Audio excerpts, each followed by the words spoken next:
They told us redemption was possible, that the Emperor's light could cleanse even the vilest of sins, if only we bled enough for him upon the battlefield. But when the shackles first closed around my wrists, when the iron brand was pressed into my flesh, marking me as no longer man but property, I understood what redemption truly meant. It meant dying in the mud, nameless, faceless, spent like ammunition.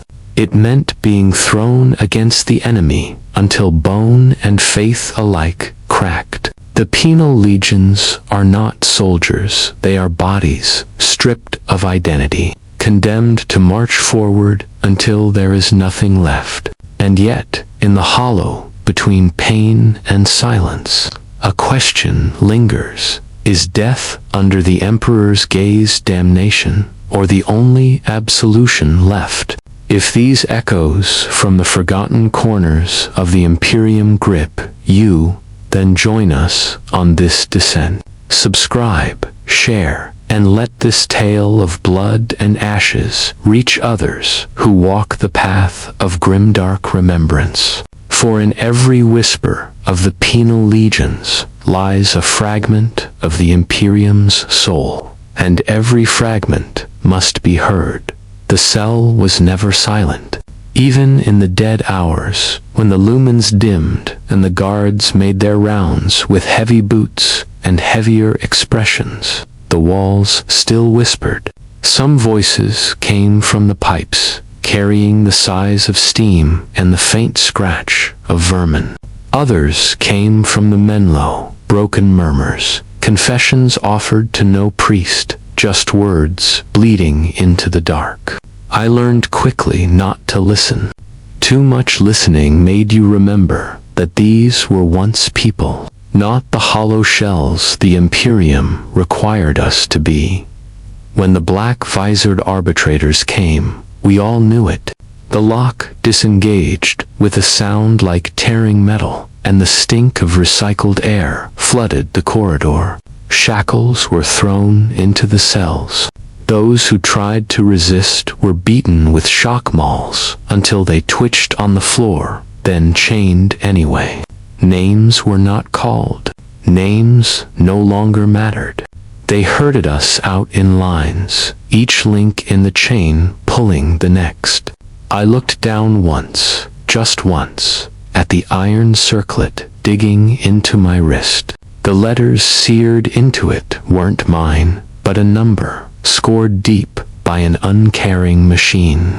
That number was who I was now. We marched through the bowels of the holding facility until the air shifted from rot to sterility. It smelled of oil and incense, the scent of the mechanicus sanctifying their machinery. Ahead stood the branding altar, a slab of iron glowing with heat. The sigil of the Aquila had been twisted here, its wings charred and broken to mark us as lesser. One by one we were forced against it, the smell of scorched skin filling the hall, screams echoing as the iron pressed into our flesh. Some fainted and were dragged forward, the mark burned in any way.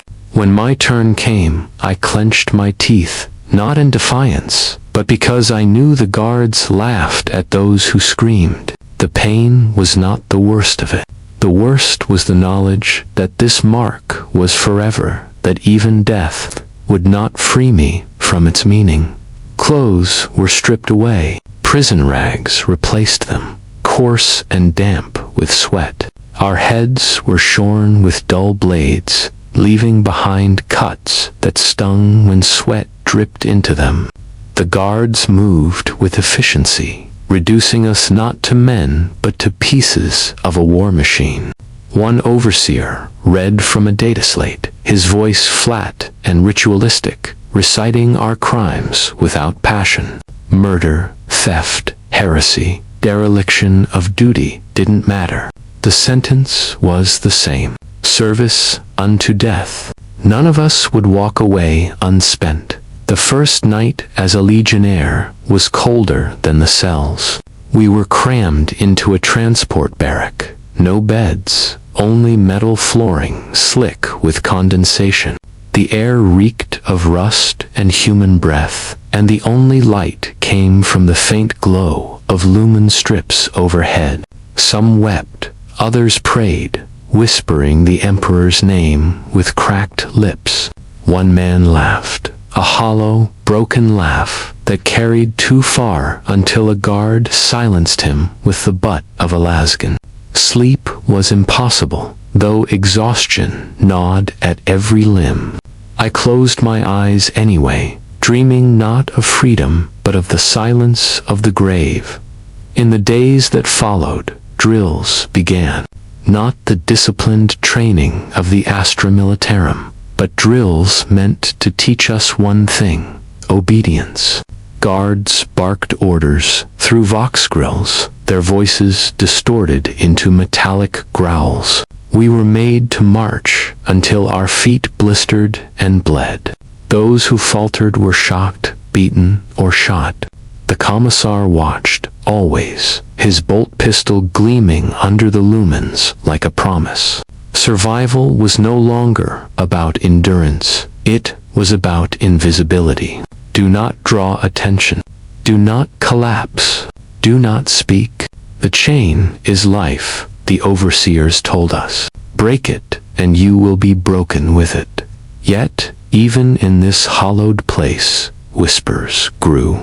Rumors said some who survived long enough might be pardoned, their sins washed away by blood. Others claimed no such absolution existed, that the promise of redemption was a lie to keep us walking forward. I clung to neither.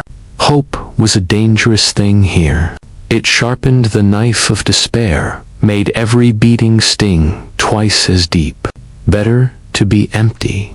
Better to walk as one already dead. And still, a part of me remembered the crime, the judgment, the cold gavel of the arbuts slamming down and sealing my fate.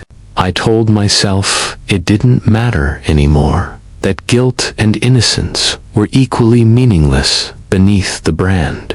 But at night, when the whispers in the dark rose around me, the memory came back sharp as the branding iron. The Penal Legion was not just a sentence.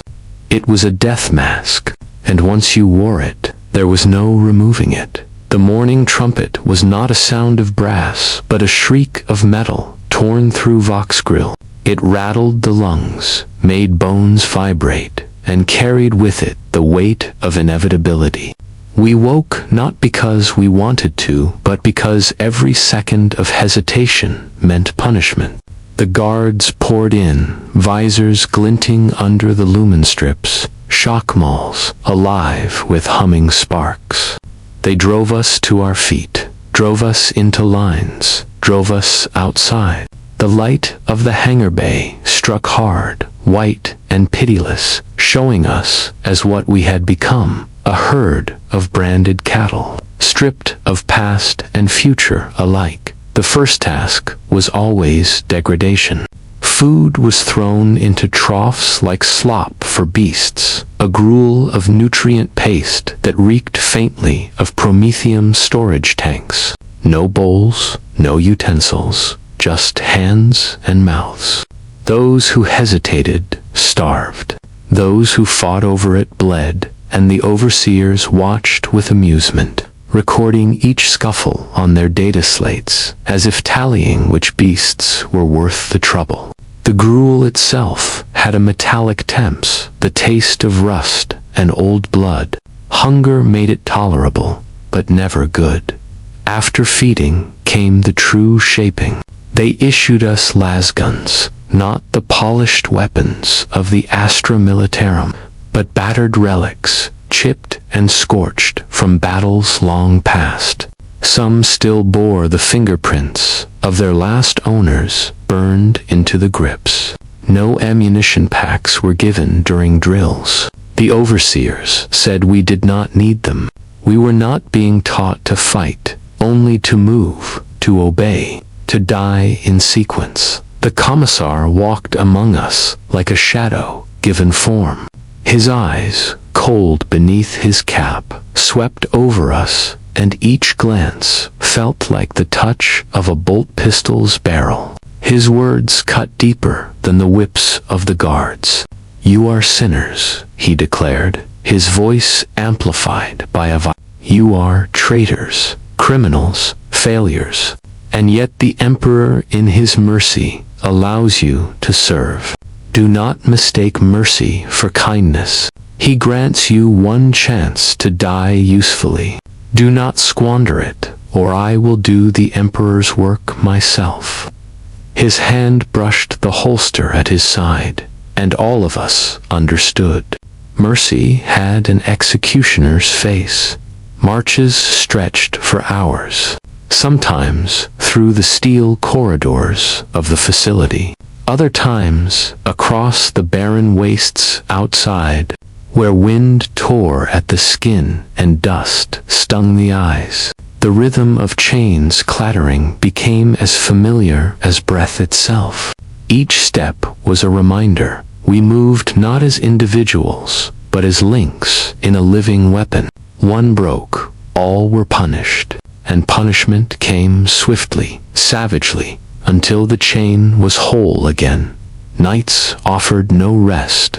The barracks stank of sweat and fear, air thick with the whispers of men breaking. Some prayed louder now, clutching fragments of parchment etched with the Emperor's litanies, smuggled in or gifted mockingly by guards. Others muttered in tongues no priest of the ecclesiarchy would bless, calling on shadows instead of light. I tried not to listen, but the walls carried every word, and sleep was impossible when the very air seemed soaked with dread. What unnerved me most was the silence of those who had stopped speaking altogether. They sat against the walls, eyes hollow, mouths slack, as though the brand had burned away not just their flesh but their souls. When the guards dragged them out for the next drill, their bodies obeyed, but their spirits were already gone. They were walking husks, legionnaires in the truest sense, living until death claimed them, nothing more. Still, fragments of humanity slipped through. A man beside me whispered once, in the darkness, that he had been a hab worker on Necromunda before stealing rations for his starving children. His voice cracked as he spoke their names. I didn't reply, not because I didn't care, but because I knew that names were curses here. To remember them was to remember that you had something to lose. Better to be a number, empty of all but the will to keep moving forward. Days blurred into one another. Time marked not by hours, but by bruises, burns, and the endless tally of drills. My body hardened in ways I hadn't thought possible, but my soul withered. Hope was a forbidden luxury. Even fear dulled, worn away by repetition, until only a hollow endurance remained. Shackled flesh, broken faith. That was the truth of our existence. And yet, in that emptiness, a new question began to echo, not shouted, not whispered, but carved silently into the marrow of every prisoner. If life was already forfeit, if redemption was only death, what could a man truly fear anymore? The third week brought the first true breaking. Until then, the chains had been tests, the drills cruel but predictable. Hunger gnawed, bruises blossomed, exhaustion burned, yet we endured. But the overseers had always promised more, and more arrived one cold dawn when the air was filled not with the shriek of vox grills but with silence. Silence heavy enough to make every man shift uneasily, as though the absence of command was itself a command. The guards entered without words. They dragged one of Usa thin, trembling man, whose number I did not know, into the open. He had collapsed the day before, knees buckling during the endless march, and though we had carried him along, it had been noted. The commissar followed, his bolt pistol gleaming like an idol raised to the sky. No speech was given this time. He raised the weapon, the shot cracked like thunder, and the man's skull blossomed red across the steel floor. The silence after was more terrible than the sound itself. None dared speak, not even breathe too loudly, because all of us understood the lesson. Weakness was not forgiven. It was erased that day. The drills were different. Ammunition packs were distributed half-charged, unreliable, but live. They set us in formations, las guns aimed at hulking, rust-colored targets, dragged onto the field. The air smelled of ozone as beams of searing light spat from the muzzles, some striking true, others flaring wildly. The overseers recorded every hit, every failure. A man who missed too often had his hands broken with the butt of a rifle before being forced to continue, bones grinding as he tried to steady his aim. I learned quickly. The lasgun's charge pack hissed faintly when overstrained, its recoil non-existent, its hum alive against my cheek. It was not a weapon of pride, but of survival, and every shot felt like a plea shouted into the void. Marching, shooting, kneeling, standing, our lives became a rhythm of obedience. Yet with every passing day, a paradox grew inside me. The more my body obeyed, the more my mind whispered rebellion. Not in grand defiance, there was no hope of that, but in the smallest of thoughts. I found myself counting stars through the crack of the barracks roof, as though mapping constellations could remind me I was more than a number. I listened to the scrape of boots, to the pattern of the overseer's steps, memorizing the rhythm as though some hidden order might give me control. In truth, these were fragments of sanity, small rebellions against a system designed to strip us bare, but rebellion was not welcome, even in whispers. One night, a prisoner muttered curses against the Emperor himself, his voice a ragged thread of rage. Perhaps he thought it quiet enough, hidden beneath the snores and prayers of the others. But the walls had ears. The next morning, he was gone. No explanation, no ceremony. Only the faint scent of burned flesh that lingered in the air ducts told us what had been done. Faith was not optional here. Faith was survival. Even if hollow, even if spoken through gritted teeth, it had to be shown. By the month's end, we no longer looked like prisoners. Our hairless skulls gleamed under lumen strips, our branded flesh scarred into permanent reminders, our backs straightened by endless drills. We looked like soldiers, but soldiers without choice, without honor. The overseers began to call us by new words: legionnaires, redeemed. Each title was a mask meant to convince us that our lives were being reshaped, not consumed. Yet behind the words, the truth remained: we were the condemned, and our future lay only in fire. The first transport ship awaited us.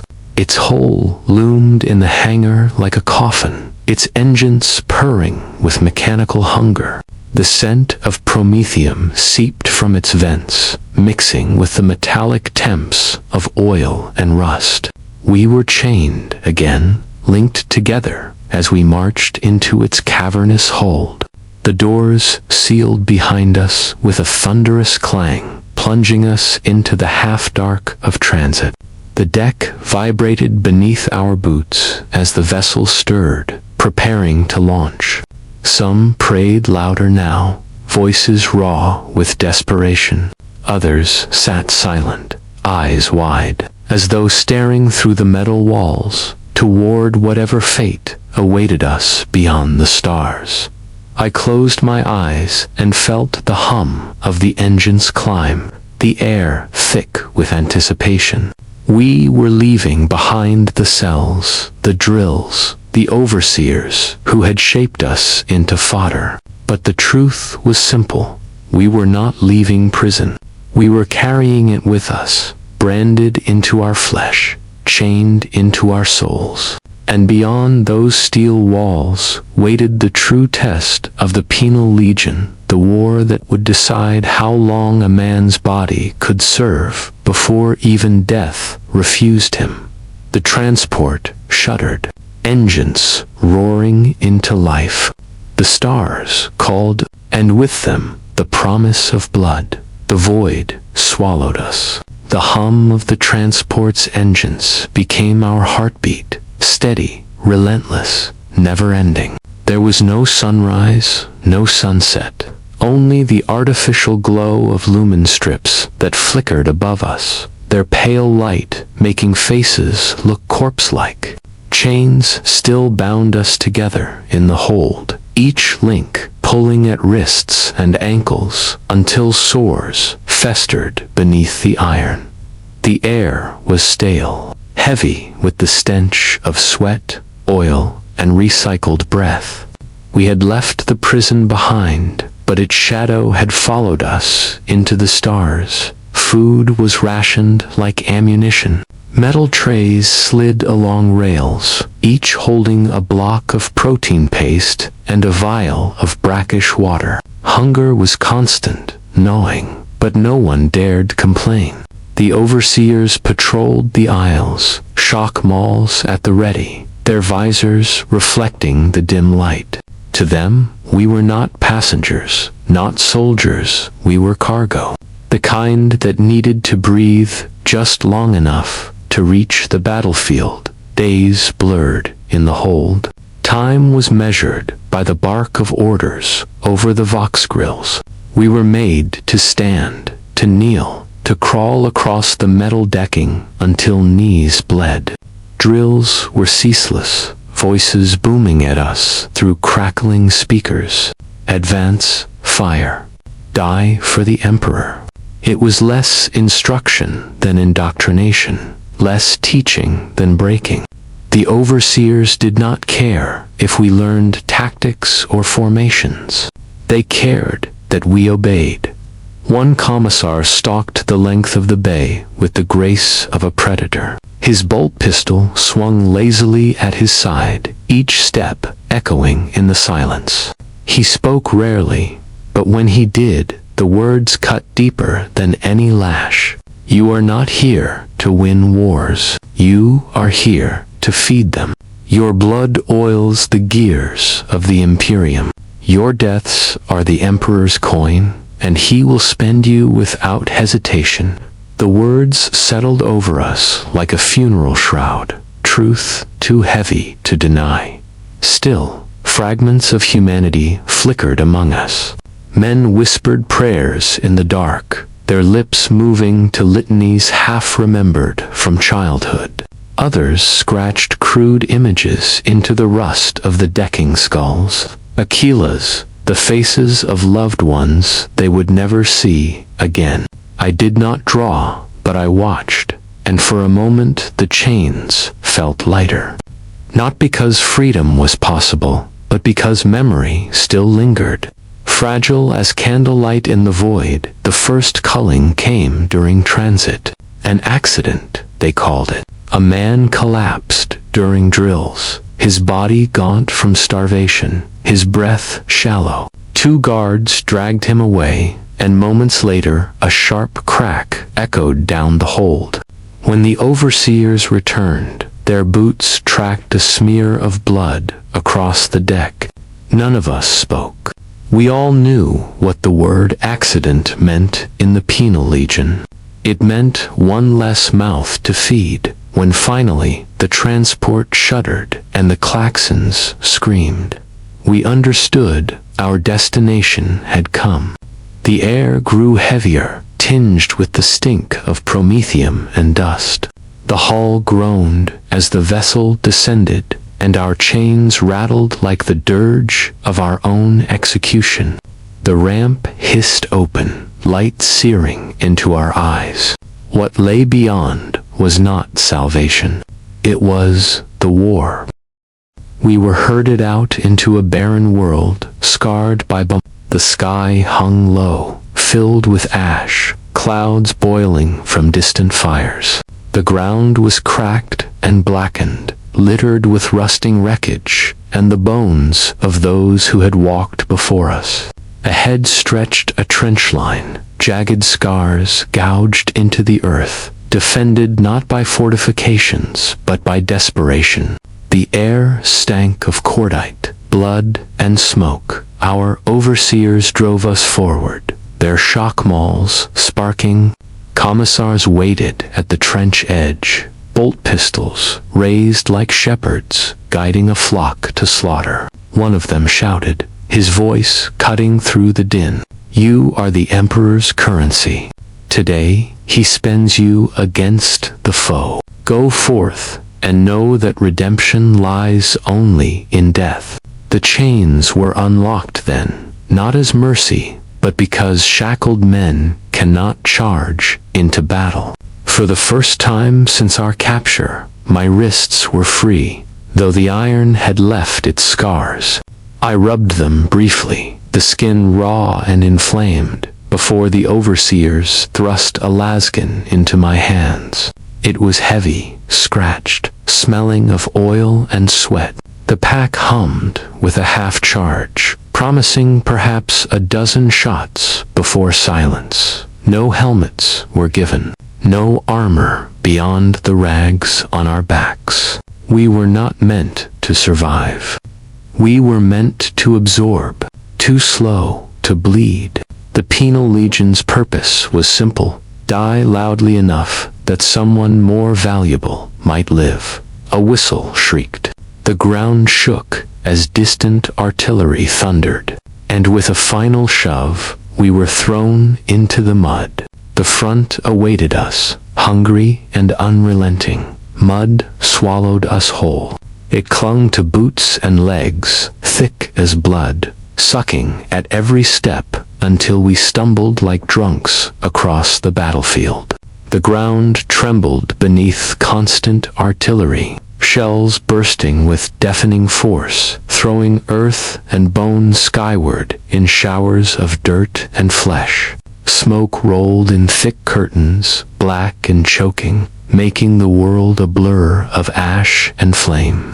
Somewhere above, Las beams slashed streaks of red through the haze, and autocannon rounds chewed the ground into craters that filled instantly with corpses. The commissars barked from behind, their voices amplified through vox. Forward. Redemption lies ahead. The lie was obvious, but the bolt pistols at their sides were truth enough. Men ran because the enemy waited in front, but death waited closer behind.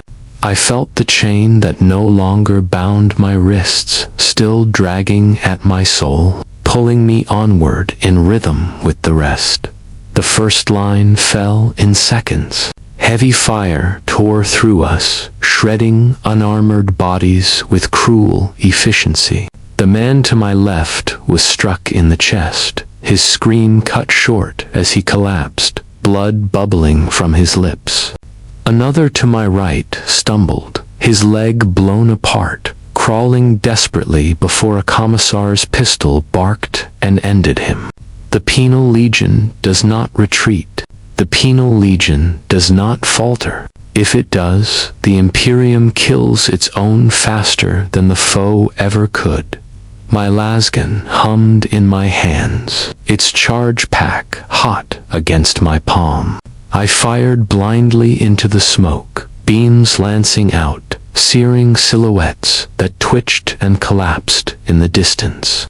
Each shot cracked like thunder, the smell of burned ozone filling my nostrils.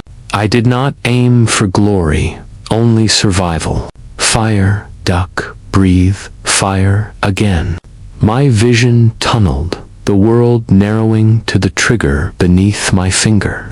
The thud of boots in mud, the weight of death all around. Explosions threw bodies into the air, chains rattling where they had not yet been cut free. One man ran screaming with his rags aflame, stumbling until he vanished into the fog. Another was cut clean in half by a burst of heavy stubber fire, the pieces twitching grotesquely before sinking into the muck. We were not soldiers. We were offerings, poured out like water into the sand, consumed in waves, and still we pushed forward. Fear drove us, not the fear of dying, but the fear of dying wrongly, cowardly, disobediently, without the Emperor's name on our lips. That was the cruel genius of the Penal Legion.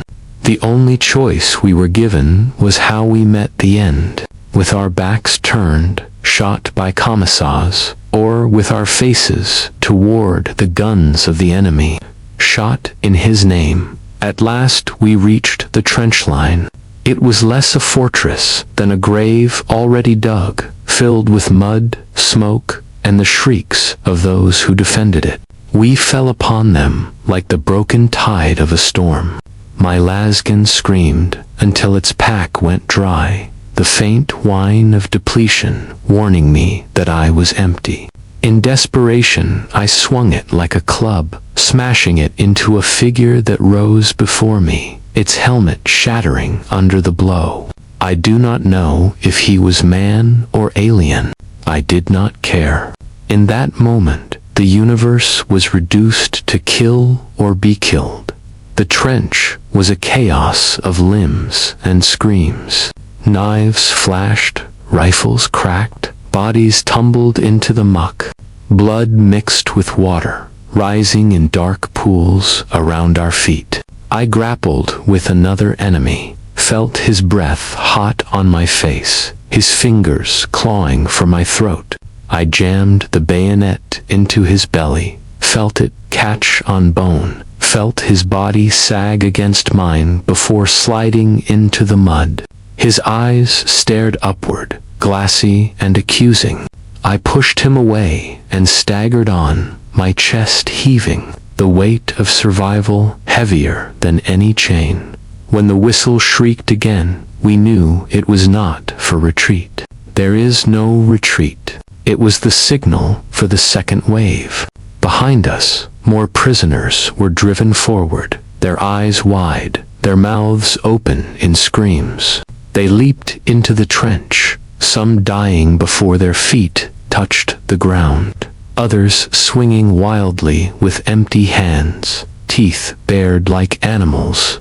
We held, not because we were strong, not because the Emperor's light shone upon us, but because we were too many to die quickly. The Penal Legion does not win battles.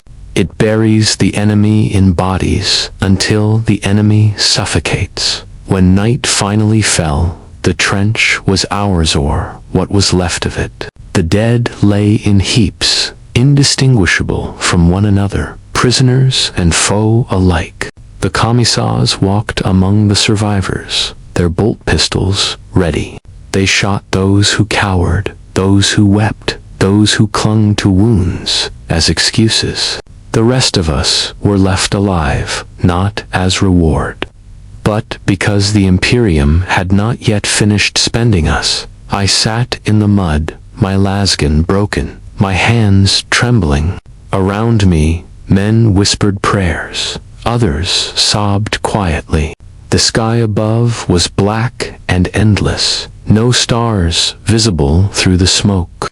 I wondered then if the Emperor's gaze had ever been upon us at all, or if we were truly alone, abandoned in the dark to fight not for redemption, but simply because dying was the only thing left to do.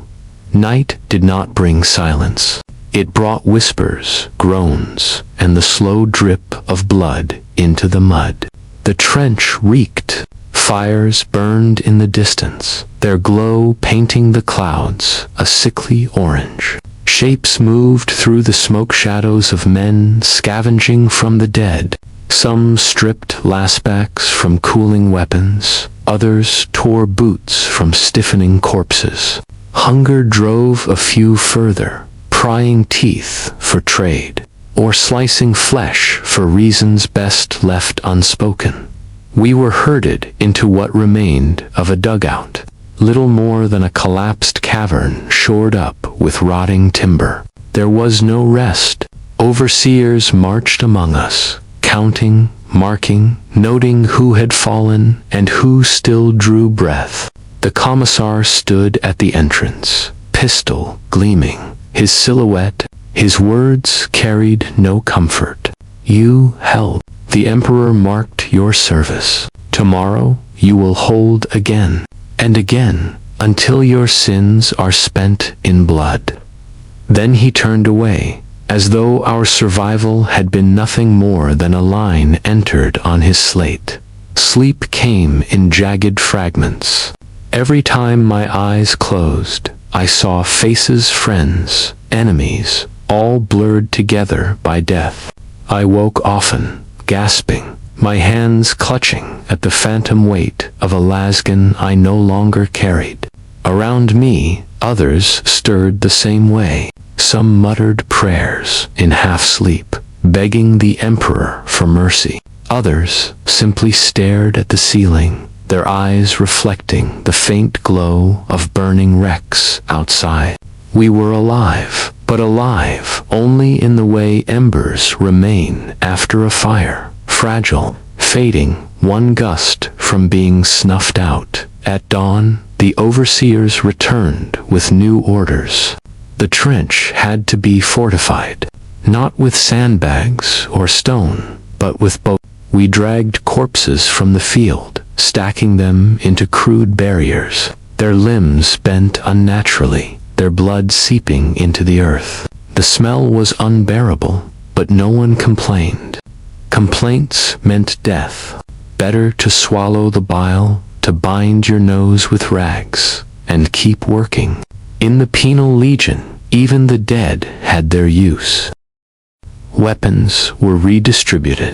I was handed a lasgun with a cracked barrel and a charge pack half-drained, its indicator glowing a faint amber. "Make it last," the guard muttered, his tone mocking. I ran my fingers over the worn grip, feeling the ghost of another man's touch, another man's last stand. The lasgun was not mine. It had belonged to someone else before me, and it would belong to someone else after. In that, it was no different from me. The second assault came before noon. Artillery rained again, shaking the ground until dirt cascaded from the trench walls. Then came the enemy, silhouettes surging through the smoke, their weapons flashing. The commissar screamed orders, his voice rising above the thunder. We fired, the trench alive, with beams of red cutting through shadows. Bodies tumbled, limbs flailing, but still they came. I fired until the pack burned empty, then reloaded with shaking hands, fingers slick with mud and sweat. The trench became a slaughterhouse. Men screamed, weapons clattered, blood sprayed. A prisoner beside me dropped his gun and froze, terror hollowing his face. The commissar shot him without hesitation, the bolt round tearing him apart in a spray of red mist. The rest of us kept firing, the lesson clear. Fear was death, but not only your own. Fear poisoned the chain, and the chain must not break. Hours passed in fragments, each moment blurred into the next. When the smoke cleared, the trench was ours again, but at a cost that could not be measured in numbers alone. Half of those who had survived the night were gone, their bodies now part of the barricades we had built. The commissar walked the line, expression unreadable, eyes cold. "You are proving yourselves," he said. "The Emperor sees. He judges." His words were a knife twisted into the wound. For if the Emperor truly saw, why had he not turned his gaze elsewhere, toward men worth saving? By evening, rations were thrown at us, stale biscuits, a thin broth that tasted of rust and oil. We ate in silence, chewing slowly, each bite a struggle against the nausea of exhaustion. My hands shook as I lifted the food to my lips, not from fear, but from the sheer weight of what survival demanded. To endure meant to hollow yourself out, to strip away everything that made you human, until nothing remained but obedience. That night, as I lay in the muck, staring at a sky veiled by smoke, I felt the truth sink deeper than ever. We were not soldiers. We were not men. We were meat for war, and the war was always hungry by the fourth day in the trenches. I could no longer tell if I was the same man who had first stumbled from the transport. The rhythm of battle had stripped me down like rust eating through steel. There was no space for thought anymore, no room for memory. Only the cycle remained. Wake, fight, bleed, collapse. The Penal Legion was not forged into soldiers, was ground down into weapons, blunt and crude, but devastating in their sheer expendability. The trench stank of death so thoroughly that it seemed part of the air itself. Flies swarmed ceaselessly, their wings buzzing against ragged ears, crawling over wounds that never healed. The mud beneath us had turned black, fed by blood and oil, sucking greedily at boots with each step. Some prisoners stopped wearing boots entirely after they tore apart in the muck. They marched barefoot, skin splitting against stone and bone fragments, infections setting in that no medic would ever tend. Disease was another enemy here, but unlike the foe beyond the wire, it killed slowly, lingering with cruel patience. Discipline was maintained with the same brutality as the front line. One night, an overseer caught a man hiding a half-empty ration tin. The commissar made an example of him at dawn. He was dragged before us, chained to an iron post, hammered into the ground. The execution was not quick. The bolt pistol barked only after the prisoner's back had been flayed raw by lashes, after his screams had rung so long that some began to laugh in madness. When the shot finally ended him, the commissar's words were simple. Greed is heresy. Heresy is death. We all understood. Hunger was our lot. To seek more was to lose, even that. Weapons were not cleaned between battles. Packs overheated, barrels warped, grips splintered. More than once, I saw a lasgun backfire, the charge rupturing in the hands of its wielder, cooking flesh from bone. No one paused to help. The overseers simply stripped the corpse, reloaded the weapon, and thrust it into another man's arms. There was no ownership here, no pride. Every tool was borrowed. Every life was borrowed. The only permanence was the mark branded into our flesh and the eyes of the commissars, watching always. Their gaze was unblinking, pitiless, colder than the void. I began to feel that they did not see us as men at all, but as data entries on their slates, numbers shifting in and out of columns. They were not cruel for cruelty's sake. Cruelty was their duty. To them, mercy was heresy, kindness betrayal. The Penal Legion could not be allowed to hope because hope led to hesitation. And hesitation on the battlefield was death, but not just your death. It meant others died with you. The strangest thing was how, in time, I stopped fearing the commissar's pistol.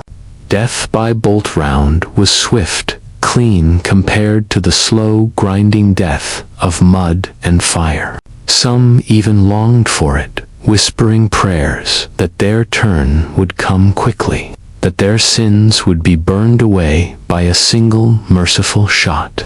It was then I realized the true genius of the Penal Legion. Fear no longer controlled us. Desperation did. And desperation is a chain that never breaks. One evening, during a lull in the fighting, I caught sight of something in the distance. Beyond the smoke and ruin, the horizon glowed faintly with the fires of manufactorums, their spires jagged against the ashen sky. For a moment, I imagined what it must be like inside: warmth, light, machinery singing in harmony instead of screaming in war. That vision lasted only a heartbeat before the artillery began again, erasing it beneath thunder and fire.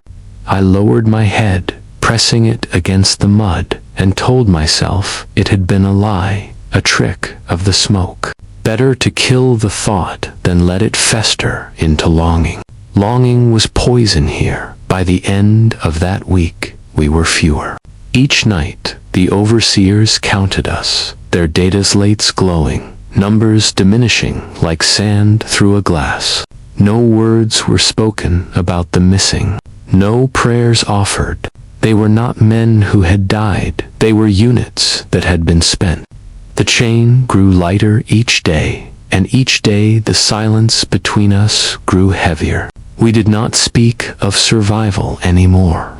Only of the next dawn, the next whistle, the next wave. I began to dream differently. No longer of faces, no longer of home. My dreams were of mud, endless mud, swallowing me whole, dragging me into the earth, where the voices of the dead murmured softly.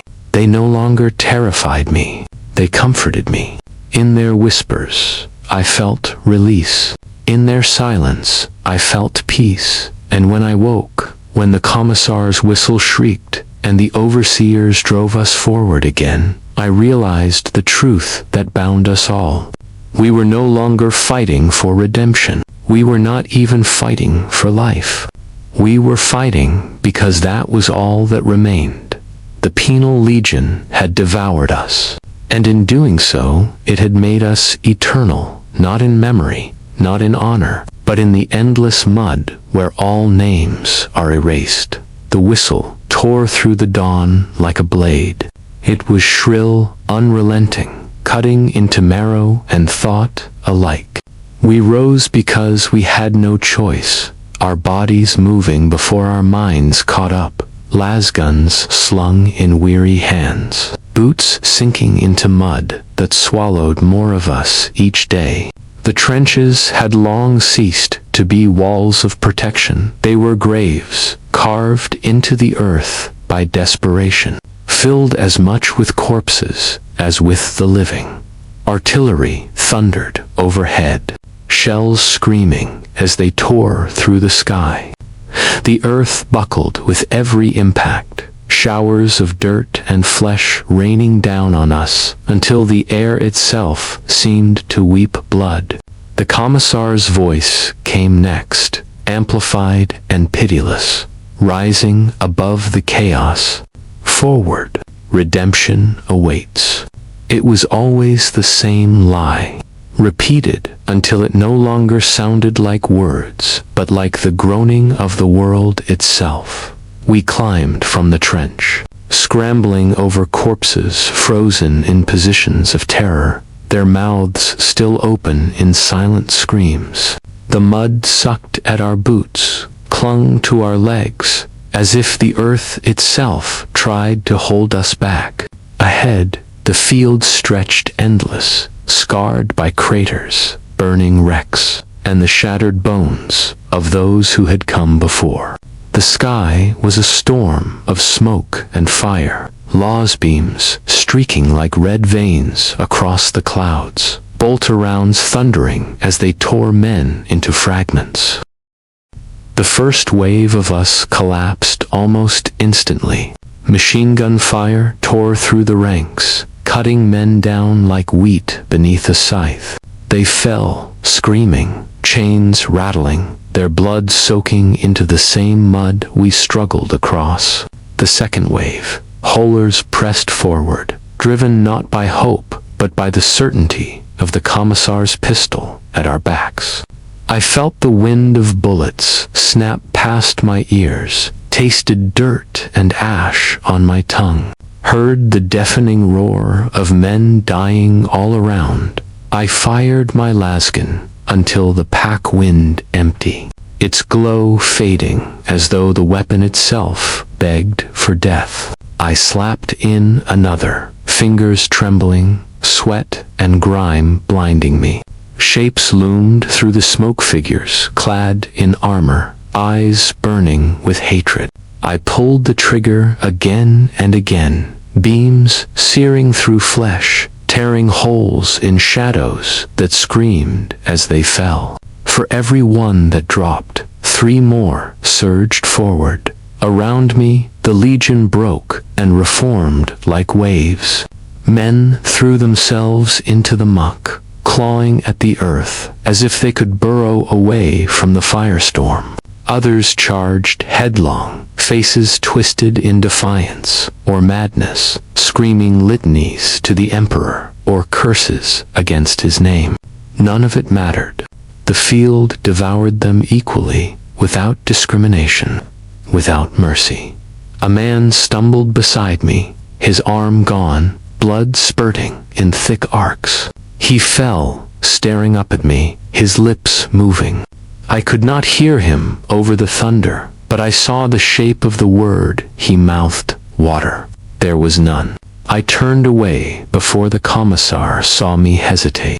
Moments later, a bolt round ended his suffering, splattering the mud with what remained of his head. Hours passed like seconds, or perhaps seconds stretched into hours. It was impossible to know.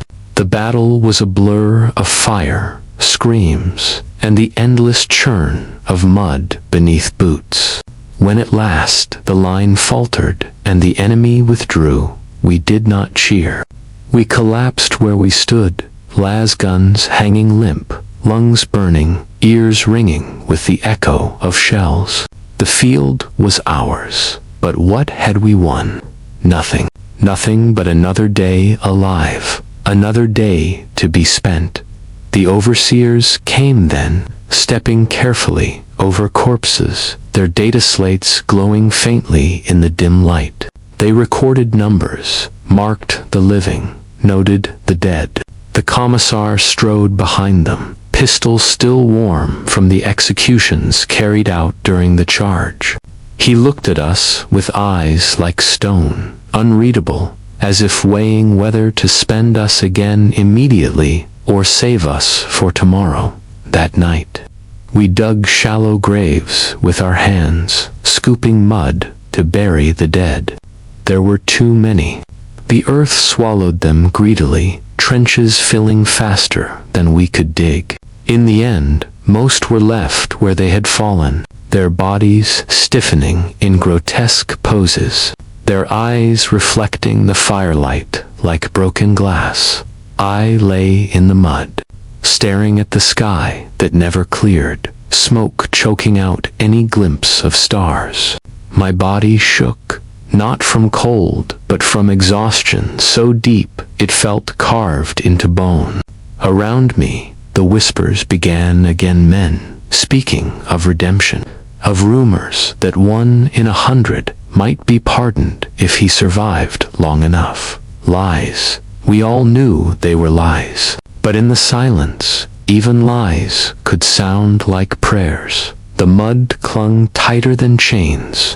Every breath, every step, every heartbeat felt heavy with it. And I understood then why they called us the meat of war. not because we were consumed quickly, but because the mud itself would preserve us, layer upon layer, until the earth was nothing but bone and blood and the silence of the forgotten. We were alive.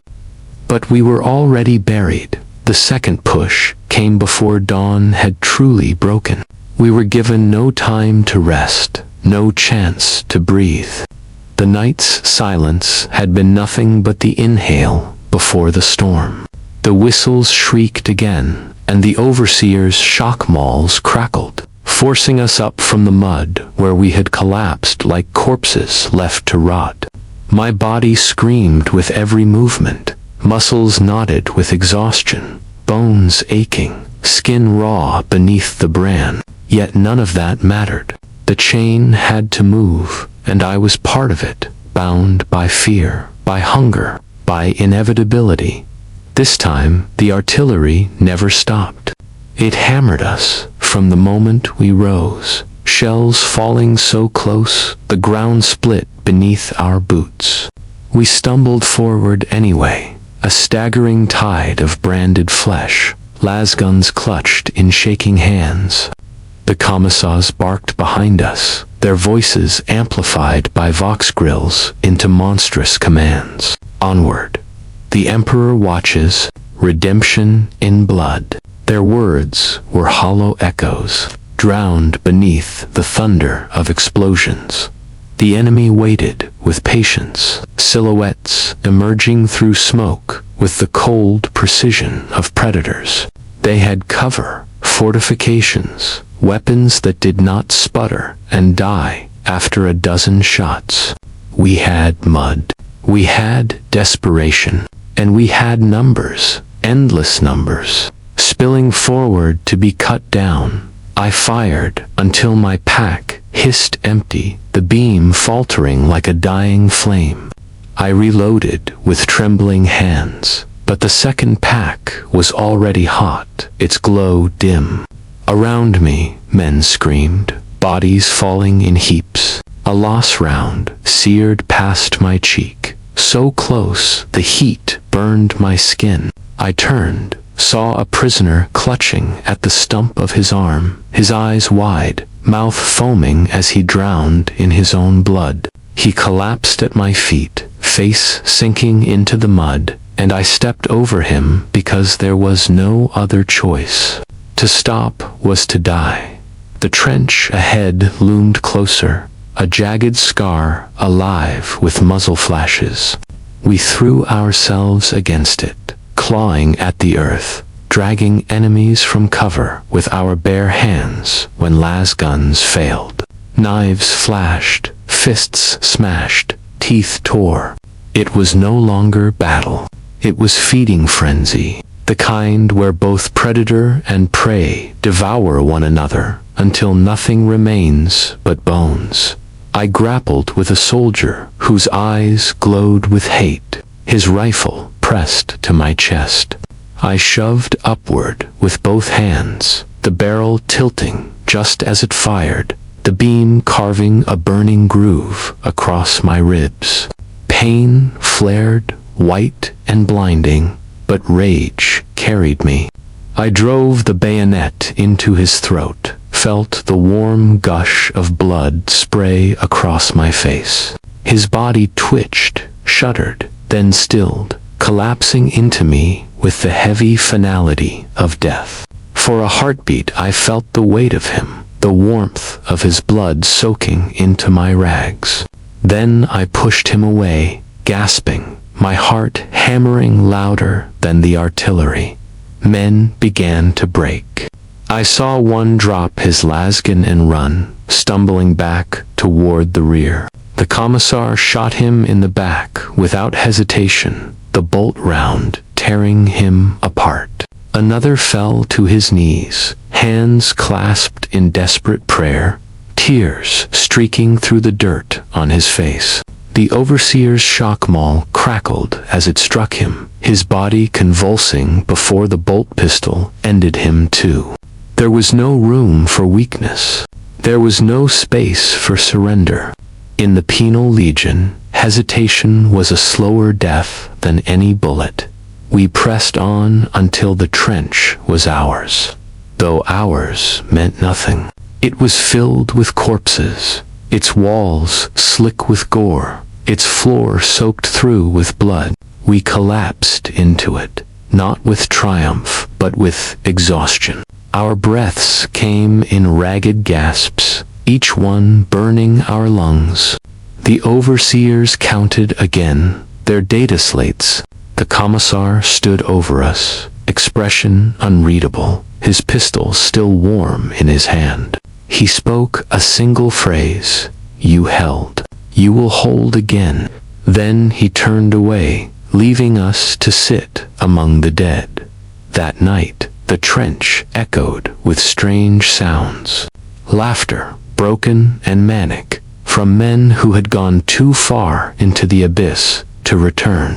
Weeping, low and pitiful, from those who still remembered what they had lost. And silence, heavy silence, from the rest of those who had nothing left inside to give voice to. I felt the mud beneath me shift, sucking at my weight, pulling me downward. For a moment, I thought I might welcome it, thought I might sink into it and vanish. But dawn would come again, and with it, the whistle. The Penal Legion had no finish line, no reward, only the endless mud, the endless blood, and the certainty that we were already half dead, waiting only for the Emperor's coin to be fully spent. The third week bled into the fourth, though time had long since ceased to be measured in days.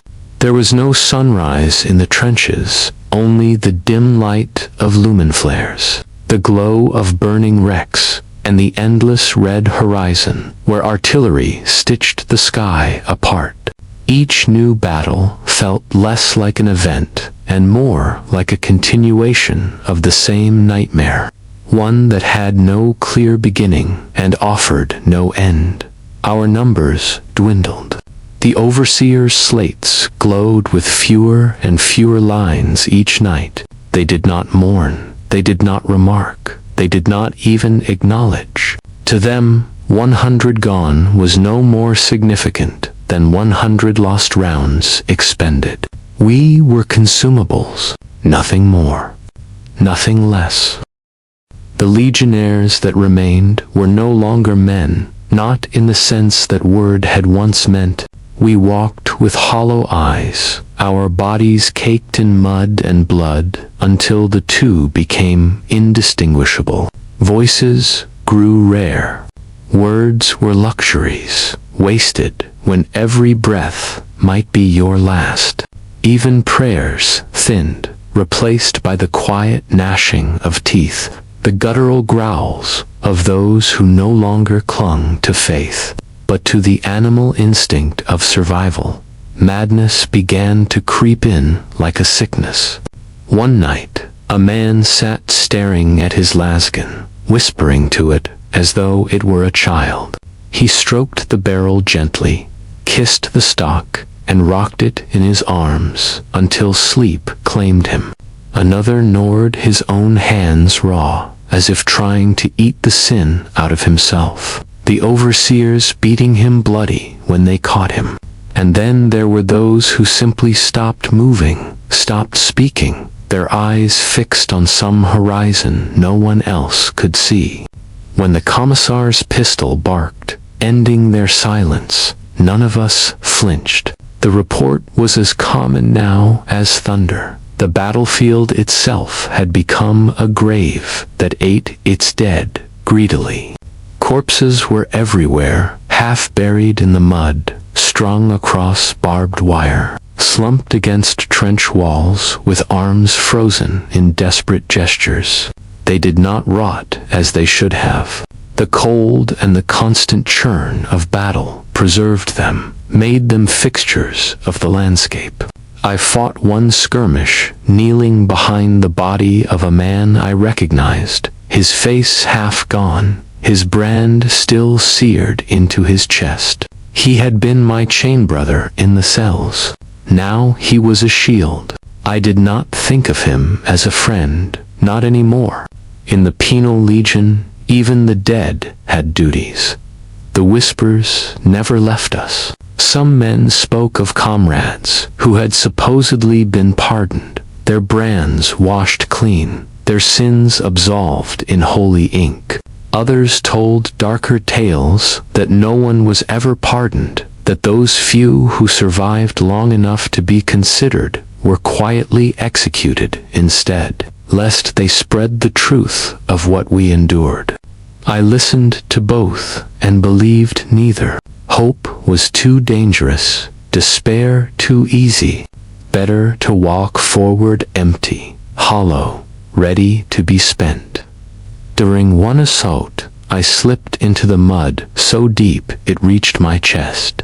The suction pulled hard, dragging me down, and for a moment I panicked, thrashing as though drowning. The mud filled my mouth, thick and foul, tasting of iron and rot. I could not breathe. I could not scream. All around, the battle roared on, men firing, dying, screaming, while I sank. For an instant, I wondered if this was the truest redemption the Penal Legion could offer, not death by bullet or blade, but to be swallowed by the earth itself, consumed until even memory was gone. Then hands grabbed me, rough and cold, dragging me free. A fellow prisoner, eyes blank, face streaked with gore. He said nothing. I said nothing. We simply staggered forward together, our boots squelching with each step that night.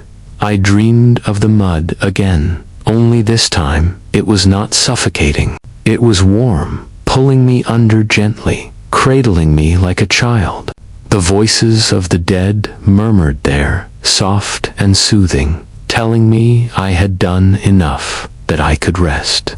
When I woke, my heart ached with disappointment. By then, we had forgotten the word victory.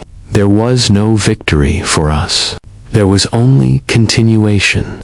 The commissar's whistle would sound, the overseer's mauls would spark, and the chain would rise again. Some links weaker, some missing entirely, but still it moved. Still it carried us forward into the next slaughter. Blood in the mud, that was all we were. Not men, not names, not even sins anymore. Just blood, waiting to be spilled.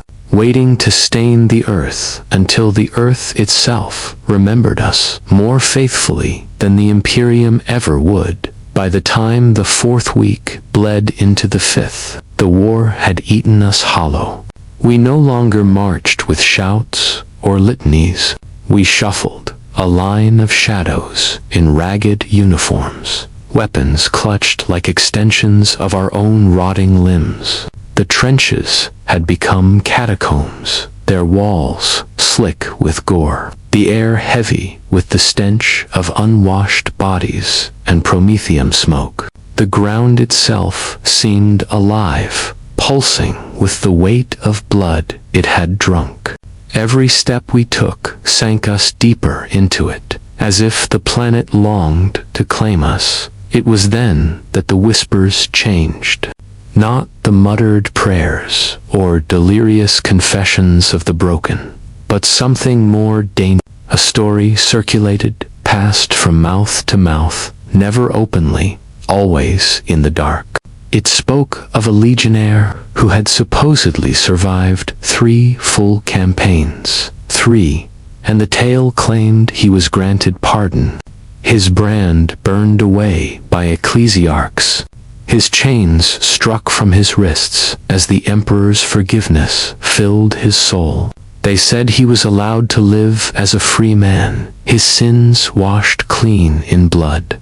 I heard it one night while huddled in the trench, rain dripping through the broken boards overhead. A man whispered it into the ear of another, his voice low and trembling with a faith that felt almost childlike. I wanted to laugh. I wanted to tell him it was a lie, a fairy tale invented by the overseers to keep us marching. But the words stuck in my throat, because even as I dismissed it, even as I knew it for the poison it was, part of me wanted to believe, and wanting was enough to hurt. The commissars knew. They always knew. A rumor that spread too far, too fast, was no accident. Perhaps they let it live, feeding us this illusion of salvation, just as they fed us moldy rations and broken las guns.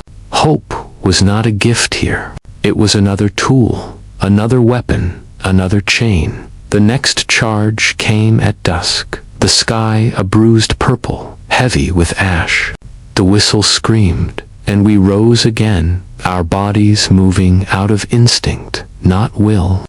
The enemy guns lit the horizon like lightning, tearing into us before we had taken 10 steps. Men fell in heaps, screaming, their bodies twitching in mud already slick with yesterday's dead. Still, we advanced. Not because we wanted redemption, not because we believed in the Emperor's mercy, but because to stop was death, and death must come forward, not back. I remember the moment I stopped feeling fear. A shell exploded near me, close enough to throw me into the air. I landed in a crater, ears ringing, vision blurred. Beside me lay the body of a man I had known since the cells. His chest was gone, nothing but a cavity of ribs and ruin. And yet his hand still clutched his lasgun, as though even in death he refused to let it go. I stared at him, at the emptiness in his eyes, and realized there was no difference between him and me. He had been spent, and soon I would be too. The thought did not terrify me. It comforted me.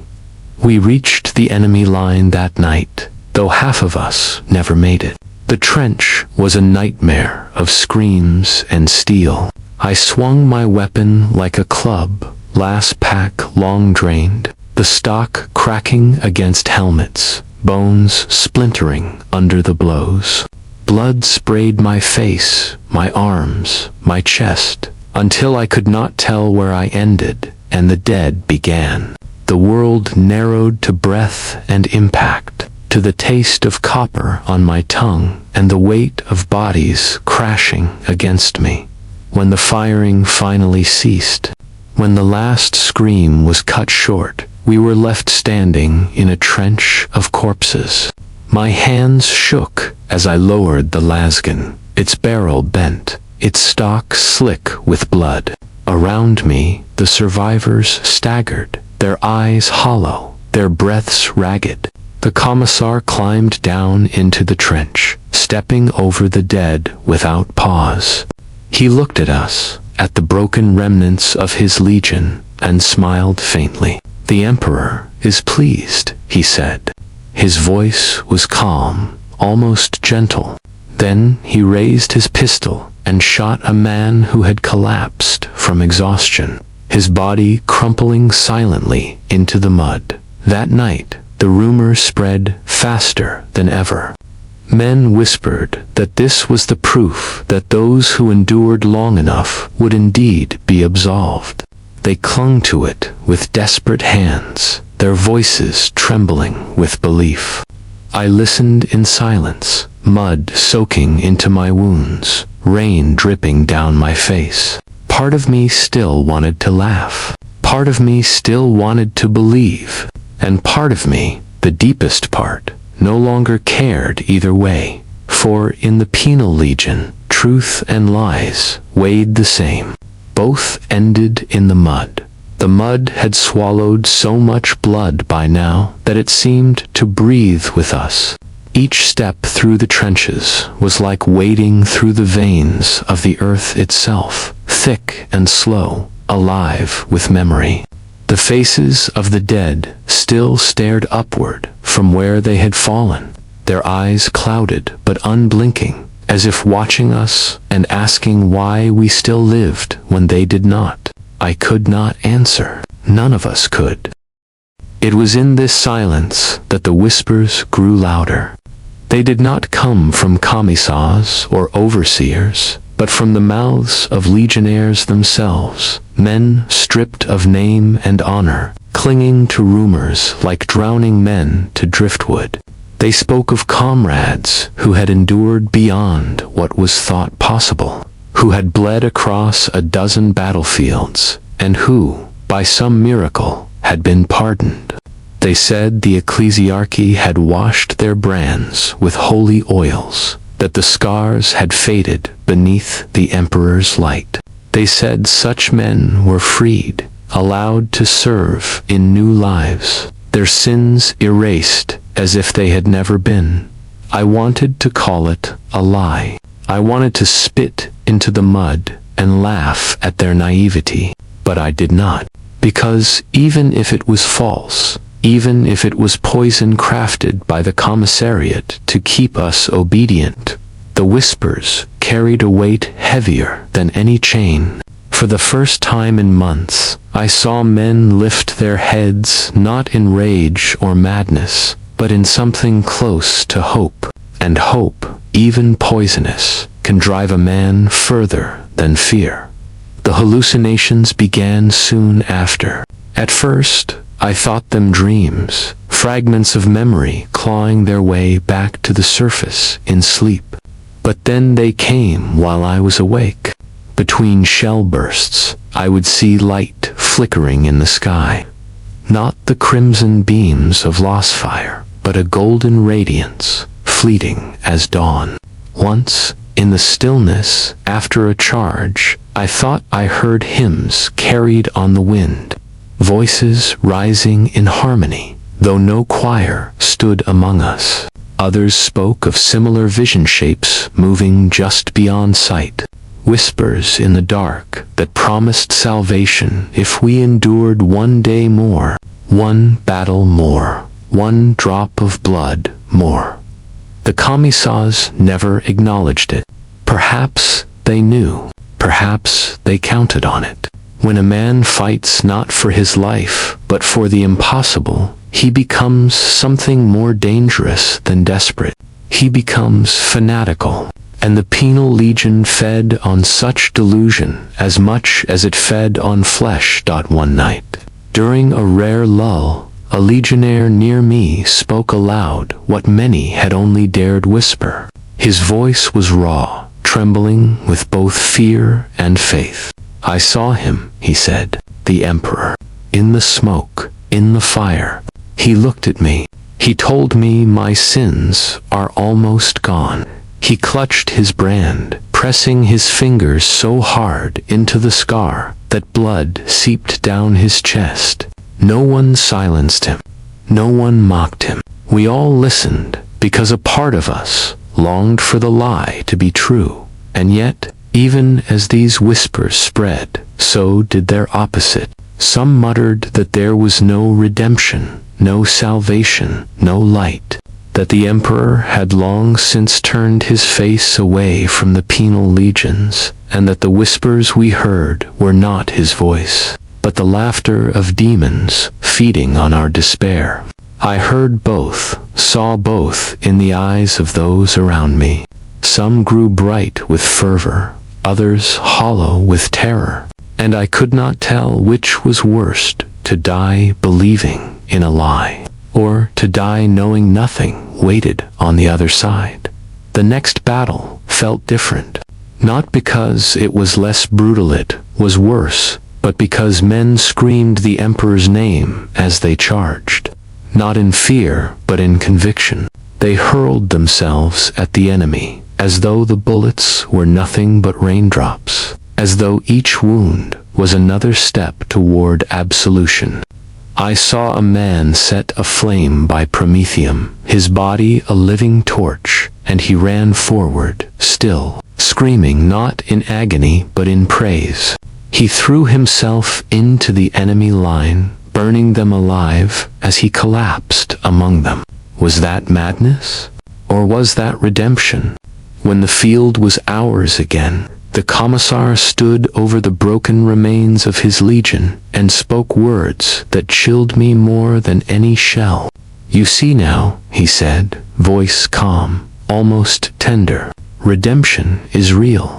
Those who serve long enough, who bleed deeply enough, may be granted the Emperor's mercy. His pistol gleamed in his hand, still hot from executions carried out moments before. But remember, this mercy is not guaranteed. Only service is. You must give everything. And if the Emperor wills it, he may give something back. That night, the whispers became louder than the screams. Men prayed openly, clutching their brands, as if they were holy relics. Some wept, not from fear, but from relief, convinced that their suffering meant something, that their blood was not spilled in vain. I lay awake, staring at the smoke-thick sky, and felt a hollow ache inside me. Part of me wanted to join them, to believe.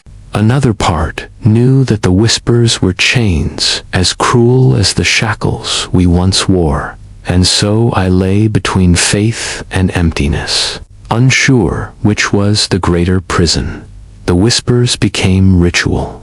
What had once been muttered in the dark turned into litany, spoken openly now with the same fervor as ecclesiarchy priests on Terra. The commissars did not silence it. They encouraged it. Each night before a charge, they allowed one of us to stand and speak, to pour his fevered faith into the rest of us, like promethium poured onto kindling. These sermons were not of peace or forgiveness, but of blood, of chains broken only when bones shattered, of the Emperor watching from his throne with cold, perfect eyes. I remember one man especially. His brand was burned so deep into his chest that it had scarred over into a grotesque mockery of the Aquila. He stood on a mound of corpses, his voice ragged but strong. "Brothers," he cried, "our sins weigh heavy, but the Emperor is merciful. Each foe we slay, each drop of blood we spill, brings us closer to absolution. I have seen him. He waits for us in the fire, in the storm. He will call us home when the last of our debts are paid." His words drew cries from the legion, men slamming fists into the mud, raising their las guns as though to the heavens. And then the whistle shrieked, and they charged into the night as if his vision were undeniable truth. Some of them did not even fire their weapons. They ran screaming, hurling themselves into enemy fire with arms wide as if to embrace martyrdom. They fell by the dozen, their bodies riddled with bullets before they ever reached the trench. Yet their faces bore expressions that chilled me, not fear, not despair, but something like joy. The line between hallucination and faith shattered completely. In the chaos of battle, I saw shapes in the smoke, golden wings spread wide, a figure of light striding across the field, its eyes aflame. For a moment I believed, truly believed, that the Emperor himself walked among us. I screamed his name, fired my lasgun, until the pack seared my hands. And then the smoke shifted, the figure dissolved, and I realized I had been staring at a burning wreck, its twisted hull casting shadows that had fooled my desperate eyes. When the field was silent again and the corpses lay thick, I could not shake the image. Was it a trick of light? Or had something truly walked there, unseen by all but me? The whispers fed the doubt until it grew claws. If he had been there, why had so many died, still branded, still If he had not, why did my heart ache with longing? At night, men began carving their brands with knives, deepening the scars until blood ran freely. They said the more they bled, the faster their sins washed away. Overseers did not stop them. Commissars did not punish them. Perhaps they believed the spectacle made us more obedient, or perhaps they simply did not care. So long as we still marched when the whistle came, I began to fear the survivors more than the commissars. Men who had once whispered in despair now spoke with eyes fever bright, their voices trembling with conviction. One told me, his breath hot against my ear, "I saw the gates, brother. Golden gates in the fire. They will open for us soon. Do you not hear them? Do you not feel them?" His grip on my arm was strong enough to bruise. I pulled away without answering, but his words clung to me, burrowed into me. That night, in the darkness, I dreamt of gates I could not touch, gates that slammed shut as I reached them. The commissar's speeches grew shorter. He did not need to fuel us anymore. We fueled ourselves, burning in a fire of fanaticism that devoured sanity as readily as it did flesh. The Legion had become more than meat. Now it was a cult, a congregation of the damned, marching toward redemption or madness with no line between them. I no longer prayed, I no longer whispered, but in the deepest silence, when the mud pressed cold against my back and the sky hung black with smoke, I caught myself listening, not for shells, not for the commissar's whistle, but for a voice that might tell me whether I was damned or saved. It never came. Only the whispers of other men, broken men, clinging to lies that grew sharper each day. Lies that had become indistinguishable from truth. Lies that might one day consume me too. By the time the next campaign began, the Penal Legion no longer resembled a fighting force at all. We were pilgrims, our battlefield a shrine of mud and corpses, our weapons little more than relics raised in trembling hands. Every charge was preceded by ritual now. Men slashed open their brands with knives or jagged scrap, letting blood run freely down their torsos. They smeared it across their lasguns, across their faces, across the mud, painting crude symbols that no priest of the ecclesiarchy had sanctioned. And yet, in their eyes, it was holy. In their eyes, the emperor demanded it. The commissars did nothing to stop it. They watched, impassive, as men mutilated themselves in the name of faith, and perhaps they saw the value in it. Fanatics died faster than prisoners. Fanatics did not hesitate, did not flinch, did not think. They hurled themselves forward at the whistle like fire thrown onto Prometheum, burning bright and brief. What commander would not find such zeal useful, even if it was born from madness? The battles that followed were carnage unending. I saw men charge enemy fortifications unarmed, throwing themselves bodily onto heavy, stubborn nests to silence them with flesh and bone. Others ran through firestorms with last packs glowing empty, using their rifles as clubs until their skulls were split. One man, screaming hymns so loud his voice cracked, climbed onto a wrecked chimera, raising his arms to the heavens as bullets tore through him. He fell with a smile on his face, as if he had glimpsed the golden gates before the mud claimed him. And always afterward, the whispers grew louder. "Did you see him?" they asked. "Did you hear the hymn in the fire?" Some swore they had seen the emperor walking the field, his hand raised in benediction, his light shielding those who dared the impossible. Others claimed to have heard angelic choirs when the dying screamed. I kept my silence. I had seen only wreckage and flame, had heard only the screams of men who burned alive. But the fever was infectious. Even silence felt like belief. Sleep brought no peace. I dreamed constantly of doors, massive, golden, sealed tight. Sometimes I saw light through the cracks, sometimes only darkness. Always I reached for them, and always they closed before my hand touched the surface. I woke each time with my heart hammering, the taste of iron on my tongue. Some mornings I found blood on my palms, though I had no wounds.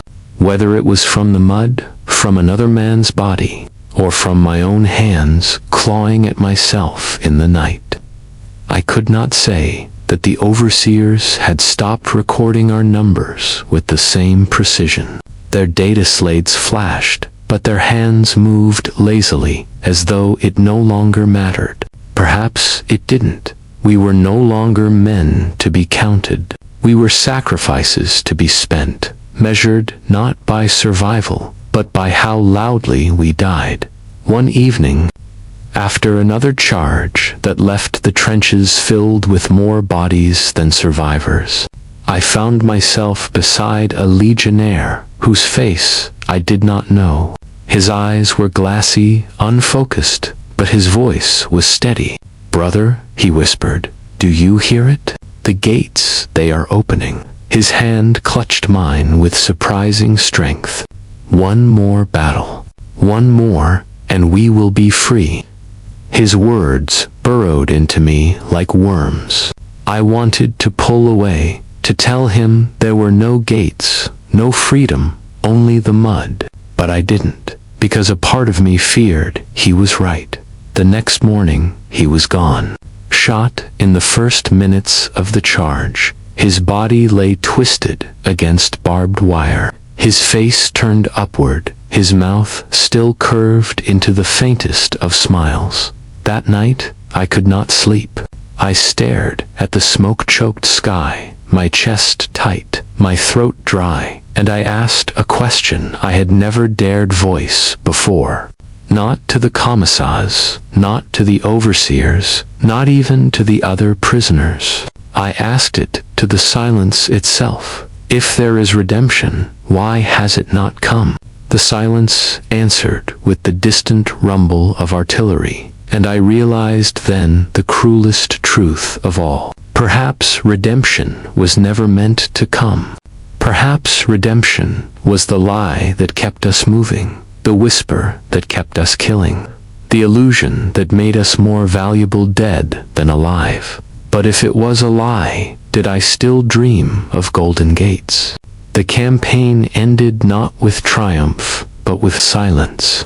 The enemy withdrew, or perhaps they were destroyed, mattered little to us. What mattered was that the guns ceased, the sky no longer burned, and the mud was still. For the first time in months, the battlefield seemed to exhale, its breath thick with smoke and decay.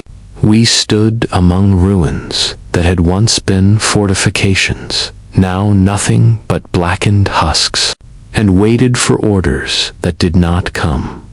The overseers gathered the survivors into ranks that looked more like funeral processions than companies. Our uniforms were rags, our weapons cracked and bloodied, our bodies bent with hunger and wounds that would never heal. And yet we marched, because marching was all we knew. We were led not to barracks, not to shelter, but to an open plain where transports loomed like iron tombs. One by one, we were herded inside. Inside, silence reigned. No barked orders, no sermons, no crack of whips. Only the groan of the ship's engines as it lifted from the cursed earth and carried us away. For the first time in months, the commissars' voices were absent. The overseers tapped their slates, marking what few of us remained, and then even they grew still. The legionnaires looked at one another, with eyes too hollow for recognition. We had fought together, bled together, buried one another in the mud dand, yet we were strangers still. It was then that the question returned, heavier than ever. What awaited us now? Some whispered again of redemption. They said that surviving the campaign proved the Emperor's mercy, that our brands would be burned away, our names restored. They said priests would meet us at the next world, robes flowing, incense burning, and grant us freedom. Their voices were trembling, but they carried conviction. Others laughed bitterly, a hollow sound that echoed in the steel hull. Freedom, they muttered. The only freedom is the grave. I sat in silence, listening to both, my hands clenched around my lasgun, though its pack was long drained. My chest still bore the brand, raw and puckered, a wound that would never close. I traced it with trembling fingers, and wondered if this was all the Emperor required of me, that I fight, that I bleed, that I die without asking why. And yet, the whispers still echoed in the dark, whispering of golden gates, of forgiveness waiting just beyond reach. When the transport landed, we were herded out once more, but there were no priests, no robes, no incense, only another world, another battlefield waiting. The sky was different, the mud a different color, but the smell of death and oil was the same. The commissars were waiting at the ramp, bolt pistols gleaming. They looked at us with the same cold eyes, the same practiced indifference, and spoke the same words they always had. The Emperor still demands. Your service is not yet ended. Something broke. Then, not loudly, not visibly, but deep within the ranks, a man dropped to his knees, sobbing, his hands clutching at the mud. A commissar shot him where he knelt, the round tearing him apart in a spray of gore. The rest of us stood in silence, our faces unreadable. We were beyond rage, beyond grief, beyond fear. All that remained was the chain, and the chain moved forward. The Penal Legion was not a road to redemption. It was a cycle, endless and unbreakable. We were ashes, scattered across 1,000 worlds, forgotten before our blood had cooled. And yet, the whispers lingered. Even as I marched into another storm, another slaughter, I felt them curl around my thoughts, soft and insistent. They told me the gates were close now, so close I might reach them with one more battle, one more drop of blood. Perhaps it was madness. Perhaps it was faith. In the Imperium of man, the difference is a knife's edge. And so I walked forward once more, lasgun clutched in my hands, mud sucking at my boots, the commissar's shadow at my back. Ahead lay fire, ruin, death. Behind lay nothing. Between them, only the whisper of the Emperor's light, promising something I could neither prove nor deny. I was a Penal Legionnaire. I was a number. I was meat for war, and maybe, just maybe, I was forgiven.